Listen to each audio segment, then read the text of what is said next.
नमस्कार. व्ही-ए-जे academy YouTube चॅनलवर आपलं सहर्ष स्वागत आहे.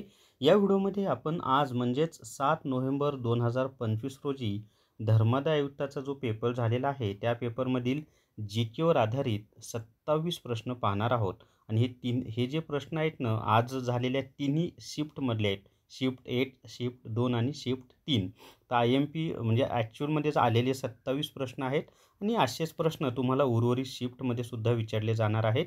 तर व्हिडिओ शेवटपर्यंत पहा. या व्हिडिओला सर्वांनी लाईक करा, शेअर करा आणि व्ही-ए-जे अकॅडमी हे जे आपलं यूट्यूब चॅनल आहे ते सबस्क्राईब करा. जर तुम्हाला GK ebook TCS IBPS pattern विकत घ्यायचा असेल तर प्ले स्टोअरवरून विठ्ठल जोशी ॲप डाउनलोड करा आणि GK ebook TCS IBPS pattern विकत घ्या. फक्त 101 रुपयामध्ये तुम्हाला हे ई-बुक मिळणार आहे, 99 प्लस जी-एस-टी. आणि याच्यातलेच जी-केचे प्रश्न तुम्हाला धर्मादाय आयुक्तामध्ये विचारले जात आहेत. पहिला प्रश्न आहे, राष्ट्रीय बालिका दिन 2025ची थीम कोणती आहे? तर राष्ट्रीय बालिका दिन 2025ची थीम उज्ज्वल भविष्यासाठी मुलींचे सक्षमीकरण ही आहे. आता राष्ट्रीय बालिका दिन कधी असतो? तर 24 जानेवारीला राष्ट्रीय बालिका दिन साजरा केला जातो. 1857च्या उठावावेळी भारताचा गव्हर्नर जनरल कोण होता? तर 1857च्या उठावावेळी भारताचा जो गव्हर्नर जनरल होता तो होता लॉर्ड कॅनिंग हा गव्हर्नर होता. आणि 1857च्या उठावानंतर भारतातून ईस्ट इंडिया कंपनीची सत्ता संपुष्टात आली आणि ब्रिटिश संसदेची सत्ता स्थापन झाली. आणि हा जो गव्हर्नर जनरल होता त्याला व्हाईसरॉय असं म्हणण्यात आलं. आणि मग भारताचा पहिला व्हाईसरॉय हा कोण आहे? तर लॉर्ड कॅनिंग हा आहे, हे सुद्धा माहिती असू द्या. मूलभूत कर्तव्ये कोणत्या घटना दुरुस्तीनुसार राज्यघटनेमध्ये समाविष्ट करण्यात आली? तर मूलभूत कर्तव्ये जी आहेत ना, ती 42व्या घटना दुरुस्तीनुसार राज्यघटनेमध्ये समाविष्ट करण्यात आली. ही जी 42वी घटना दुरुस्ती आहे ती 1976 मध्ये झालेली आहे. आणि सुवर्णशील समितीच्या शिफारशीनुसार मूलभूत कर्तव्यांचा समावेश राज्यघटनेमध्ये करण्यात आला. सुरुवातीला 10च मूलभूत कर्तव्ये होती, परंतु आता एकूण 11 मूलभूत कर्तव्ये भारतीय नागरिकांची आहेत. त्याच्या पुढे पहा, भारतीय असंतोषाचे जनक कोणाला म्हणतात? तर भारतीय असंतोषाचे जनक लोकमान्य बाळ गंगाधर टिळक यांना म्हटलं जातं. आणि सर व्हॅलेंटाईन चिरोळ यांनीच लोकमान्य बाळ गंगाधर टिळक यांना भारतीय असंतोषाचे जनक असंच म्हटलेलं आहे. सूर्यमालेतील सर्वात मोठा ग्रह कोणता आहे? तर सूर्यमालेतील सर्वात मोठा ग्रह हा गुरु आहे. आणि सर्वात लहान जो ग्रह आहे ना तो आहे बुध. आणि बुध हा सूर्याच्या सर्वात जवळ असलेला ग्रहसुद्धा आहे. संसदीय शासन पद्धतीचा स्वीकार भारतीय राज्यघटनेने कोणत्या देशाकडून केला आहे? तर संसदीय शासन पद्धतीचा जो स्वीकार आहे ना तो भारतीय राज्यघटनेने ब्रिटन या देशाकडून केलेला आहे. त्याला आपण इंग्लंडसुद्धा म्हणू शकतो. आता इतरही काही तत्त्व आहेत ते कोणकोणत्या देशाकडून कोणतं तत्त्व घेतलेलं आहे ते पाठ करून ठेवा, कारण याच्या आधारे ते सुद्धा प्रश्न येतील तुम्हाला. पन्हाळा किल्ला कोणत्या राज्यात आहे? तर पन्हाळा हा जो किल्ला आहे ना हा आपल्या महाराष्ट्र या राज्यात आहे. आणि महाराष्ट्रामध्ये सुद्धा कोल्हापूर या जिल्ह्यामध्ये पन्हाळा हा किल्ला आहे. त्याच्या पुढचा प्रश्न आहे पहा 8वा, अस्पृश्यता निर्मूलनासाठी महात्मा गांधीजींनी कोणत्या संस्थेची स्थापना केली? तर अस्पृश्यता निवारणासाठी महात्मा गांधीजींनी अखिल भारतीय अस्पृश्यता विरोधी लीग या संस्थेची स्थापना केलेली आहे.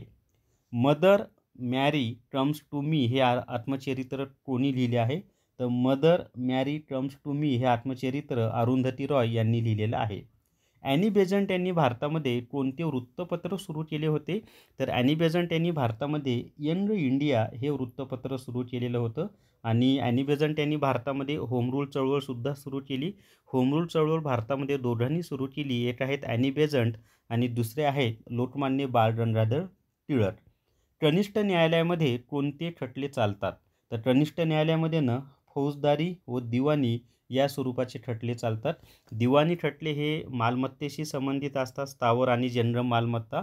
आणि फौजदारी जे खटले असतात ते गंभीर स्वरूपाचे जे गुन्हे असतात, चोरी, मारामारी, खून, हाफ मर्डर, असे जे फसवेगिरी असे जे गंभीर स्वरूपाचे गुन्हे असतात ते फौजदारी खटले असतात. पुढचा प्रश्न आहे, रेगूर मृदा कोणत्या मृदेला म्हणतात? तर रेगूर मृदानं टाळी जी मृदा आहे तिला म्हटलं जातं. आता कालच्या व्हिडिओमध्येच मी याची माहिती दिली होती.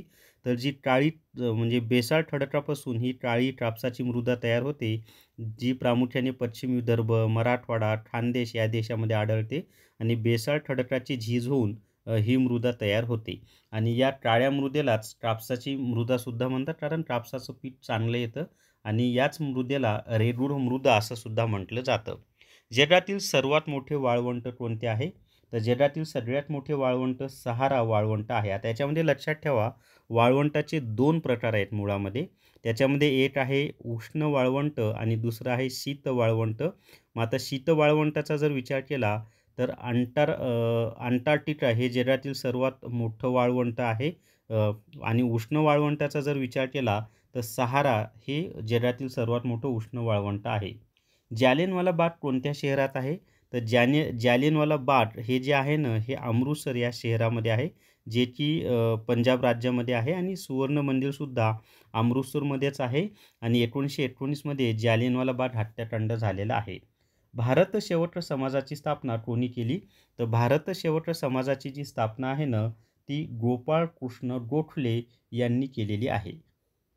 त्याच्या पुढचा प्रश्न आहे, विधान परिषद कोणत्या राज्यात नाही? नाही विचारले बरं का. तर आपल्या भारतामध्ये सध्या फक्त 6च राज्य अशी आहेत, ज्या ठिकाणी विधान परिषद आहे. त्याच्यामध्ये महाराष्ट्र, आंध्र प्रदेश, तेलंगणा, कर्नाटक, बिहार आणि उत्तर प्रदेश या 6 राज्यात विधान परिषद आहे. मग या 6 राज्यांव्यतिरिक्त इतर कोणताही पर्याय असेल, तर त्या राज्यामध्ये विधान परिषद अस्तित्वात नाही. आणि विधान परिषद हे राज्याचं वरिष्ठ सभागृह असतं आणि विधानसभा हे कनिष्ठ सभागृह असतं.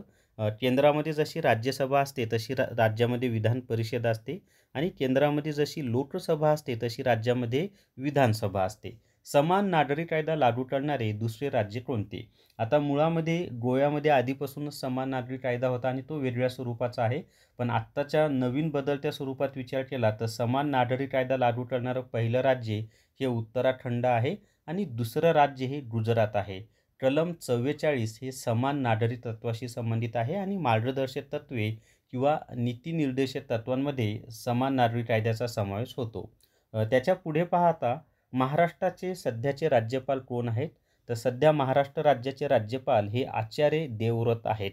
आता मुळामध्ये हे गुजरातचे राज्यपाल आहेत, परंतु महाराष्ट्राचे जे राज्यपाल होते सी.पी. राधाकृष्णन यांची भारताची उपराष्ट्रपतीपदी निवड झाल्यामुळं ते पद रिक्त झालं होतं आणि मग गुजरातचे राज्यपाल जे आहेत आचार्य देवव्रत यांच्याकडेच महाराष्ट्र राज्याचे राज्यपाल म्हणून अतिरिक्त कारभार सोपवण्यात आलेला आहे. त्याच्या पुढे पहा, SO2 म्हणजे काय? तर SO2 म्हणजे सल्फर डायऑक्साईड असा त्याचा अर्थ होतो. अल्पसंख्याकांना शैक्षणिक संस्था स्थापन करण्याचा अधिकार कोणत्या कलमानुसार मिळतो? तर अल्पसंख्याकांना शैक्षणिक संस्था स्थापन करण्याचा अधिकार कलम 30 नुसार मिळतो. तर कलम 30 हे त्याचं उत्तर आहे. त्याच्यामध्ये कलम 30(1) असं आहे, कोणत्या घटनादुरुस्तीनुसार 9वी अनुसूची राज्यघटनेमध्ये समाविष्ट करण्यात आली? तर पहिल्या घटनादुरुस्तीनुसारच 9वी अनुसूची राज्यघटनेमध्ये समाविष्ट करण्यात आली आणि त्यावेळी भारताचे पंतप्रधान होते पंडित जवाहरलाल नेहरू. काँग्रेसची स्थापना कोणी केली? तर काँग्रेसची स्थापना ही A.O. ह्यूम यांनी केलेली आहे. कालच्या व्हिडिओमध्येच मी सांगितलं होतं. त्याच्यानंतर काँग्रेसची स्थापना केव्हा झाली? तर काँग्रेसची स्थापना ही 28 डिसेंबर 1885 या तारखेला झाली. याचं मी माहिती कालच्याच व्हिडिओमध्ये दिली होती आणि काँग्रेसच्या पहिल्या अधिवेशनाला एकूण 72 प्रतिनिधी उपस्थित होते. त्याच्यामध्ये सर्वात जास्त महाराष्ट्राचे होते आणि पहिलं अधिवेशन गोकुळदास तेजपाल संस्कृत महाविद्यालय मुंबई या ठिकाणी झालं. पुण्यामध्ये होणार होतं, पण पुण्यामध्ये जी पट्टीची साथ होती म्हणून मुंबईला अधिवेशन झालं. हे पण पुण्यामध्ये कॉलराची साथ होती म्हणून मुंबईला अधिवेशन झालं. सत्यशोधक समाजासाठी पुढीलपैकी कोणी कार्य केले? तर सत्यशोधक समाजासाठी महात्मा ज्योतिबा फुले आणि क्रांतिज्योती सावित्रीबाई फुले यांनी कार्य केलेलं आहे.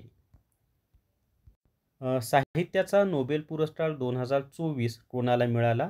तर 2024 मध्ये साहित्याचा जो नोबेल पुरस्कार आहे तो दक्षिण कोरियाच्या लेखिका हान कांग यांना मिळालेला आहे. मिस युनिव्हर्स 2024 कोण आहे? तर मिस युनिव्हर्स 2024 व्हिक्टोरिया ट्रेजर ही आहे आणि ही डेन्मार्क या देशाची आहे. खेलो इंडिया यूथ गेम्समध्ये सर्वात जास्त पदके कोणत्या राज्याने जिंकली आहेत? तर खेलो इंडिया यूथ गेम्समध्ये सर्वात जास्त पदके ही महाराष्ट्र या राज्यानं जिंकलेली आहेत.